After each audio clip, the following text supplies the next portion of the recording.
Okay, so share ko sa inyo to guys, no. So ngayong araw guys ay meron tayo ditong phone device guys, no. So itong phone device nito guys ay Vivo, parang Vivo Y50 nito guys, no. So ipinapacheck sa atin guys kapag okay pa guys yung board nito guys, no. Kasi guys kapag i-charge natin guys ay hindi siya nag-ano guys, no, wala siyang response guys. Hindi siya nag-charge.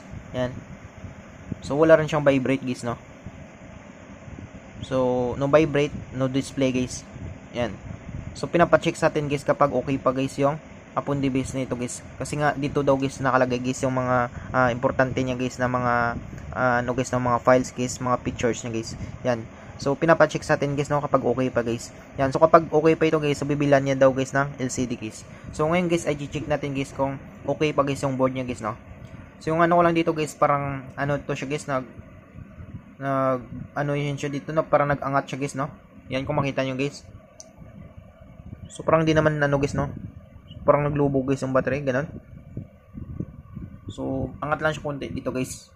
So ngayon guys, yung gagawin natin dito guys ay bubuksan natin ito guys, no, para malaman natin guys kapag ano guys yung status guys ng board niya guys, no, kapag okay pa guys yung status ng board niya guys.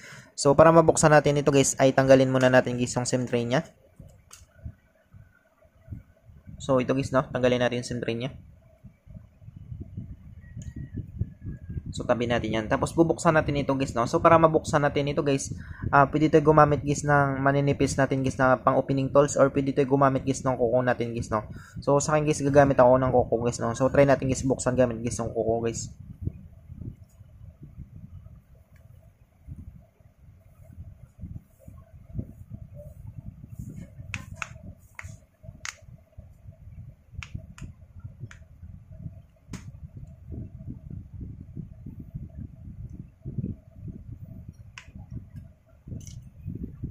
So ayan siya guys, no. So nabuksan na natin guys. So dandan na natin guys, no. Meron kasi siyang fingerprint sensor guys. Yan. So ito guys yung loob niya guys, no. So tanggalin natin guys yung bolts niya para ma-access natin guys yung flex cable ng fingerprint sensor guys.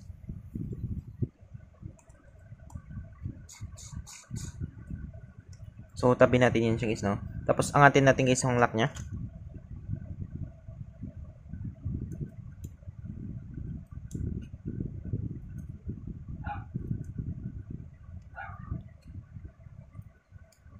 Yan, so tabi natin yung lock niya guys. Tapos tanggalin natin guys yung FBC connector niya or yung flexible printed circuit nito guys ng fingerprint sensor niya guys. Yan. So natanggal natin guys, no. So yung glue niya guys ay parang naghiwalay talaga guys, no. Yan, so natanggal siya guys. So ayusin na lang natin yan. So kaya pala guys nag-ano guys, nag-angat guys. Meron pala siya ditong bolts guys, no. Kung makita nyo dito guys, kanina guys ay nag-angat siya. Meron pala siyang bolts dito guys. So nabuksan na ito guys, no. So dito naman hindi pa siya nabubuksan, meron pa siyang silyado. Pero pagdating dito guys ay meron na siyang bukas guys, na kung makita nyo guys. So dapat guys yung bolts na ito, itong bolts na ito guys ay nandito yan siya guys, no. Dito sa walang bolts guys, no. Ibig sabihin guys nabuksan na ito guys. So hindi ko lang alam guys kung ano yung ni-check nila dito guys, no, or na-repair na ito dati guys. Yan. So ngayon guys yung gagawin natin dito guys ay tatanggalin natin guys yung mga bolts nito guys, no. Yung cover ng ano nito, motherboard nito. So tanggalin muna natin guys yung mga bolts para matanggal natin guys yung cover ng motherboard guys.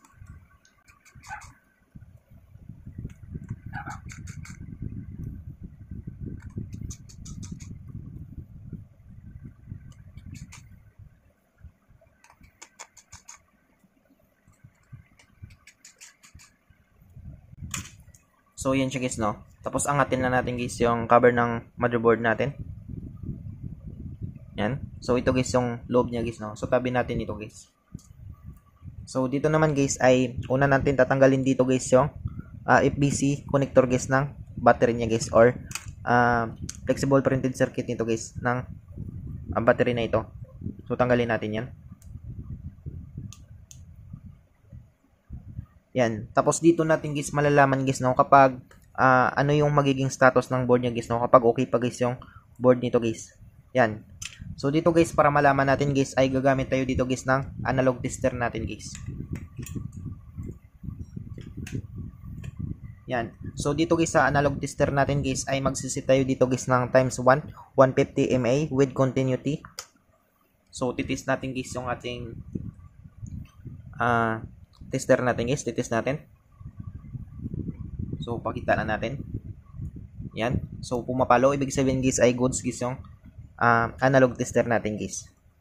So ngayon guys ay dito muna tayo guys sa motherboard guys, no. So dito tayo guys mag-check guys sa terminal ng battery niya guys, no. Yan. So check ko muna guys. So ngayon guys yung gagawin natin dito guys, dito tayo guys sa positive sa positive, negative guys sa negative guys. So dapat guys ay papalo ito guys, no. So makikita natin guys kapag papalo ito. Yan. So pumalo siya guys. So pag binaliktad natin ito guys, binaliktad natin. Yan. So dapat guys hindi siya papalo guys, no. Kasi kapag papalo ito guys, ibig sabihin guys, merong shorted guys sa motherboard nito guys, no. Or merong tama guys yung motherboard nito guys. Yan. So dapat guys hindi siya papalo. So babalik rin natin, positive sa negative, negative sa positive. Yan. So hindi siya pumalo guys, no. So pumalo siya guys pero once lang guys. Ibig sabihin guys ay good guys yung board nito guys, no. So hindi ko lang alam guys kung bakit hindi siya nag-aandar guys, no. So check natin ulit mamaya, charge natin. So ngayon guys ay try naman natin dito guys sa bus natin. So baka dito nyo guys ma-detect guys sa bus natin guys, no. So lipat tayo dito guys sa bus natin. So check natin kapag tutunog. Yan. So dito tayo guys sa positive sa positive, negative sa negative guys. So dapat guys tutunog siya guys, no. Yan. So tumunog siya guys, no. So kapag pinagpalit tayo natin, baliktarin natin, positive sa negative, negative sa positive. So dapat guys hindi siya tutunog guys, no. Kapag tutunog ito guys, ibig sabihin guys merong tama guys yung board nito guys, no. So check natin. Positive sa negative, negative sa positive, baliktarin natin. Yan. So nagtunog siya guys pero once lang guys, no. Ibig sabihin guys, good board guys yung status guys ng motherboard na ito guys, ng Pundi Best nito guys. Yan. So na-check na natin guys, no. So ngayon guys ay babalik natin guys yung FBC connector niya guys, no, or yung flexible printed circuit niya guys sa terminal ng motherboard niya guys. Yan.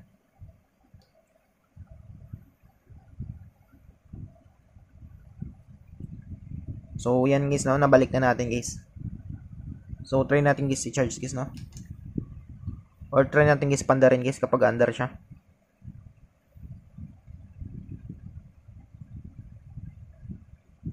Yan. So kung makita nyo guys ay nagkaroon siya guys ng display guys, no. Yan. So ibig sabihin guys kapag nagkaroon siya ng display guys, ibig sabihin guys ay may possible guys na good yung board guys, no. Kung nakita nyo kanina naman guys ay na-check naman natin guys, no, good board naman siya guys. So try natin guys i-charge guys, no. So na-refresh na rin kasi natin guys yung battery niya. Yan. So kung makita nyo guys naglabas na guys yung kidlat niya guys, no.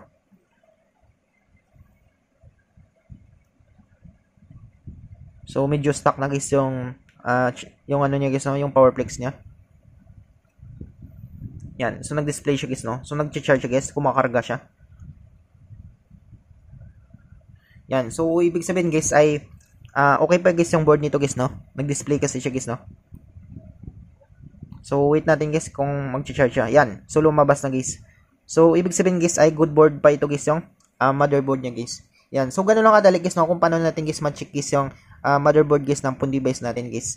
Yan. So I hope guys na makakatulong sa inyo itong video tutorial natin. Sa mga bago pa lang sa ating channel guys, no, huwag natin guys kalimutan guys i-click guys ang subscribe at yung notification bell button para ma-update ko kayo guys sa susunod natin guys na video tutorial. Thank you guys and God bless sa lahat.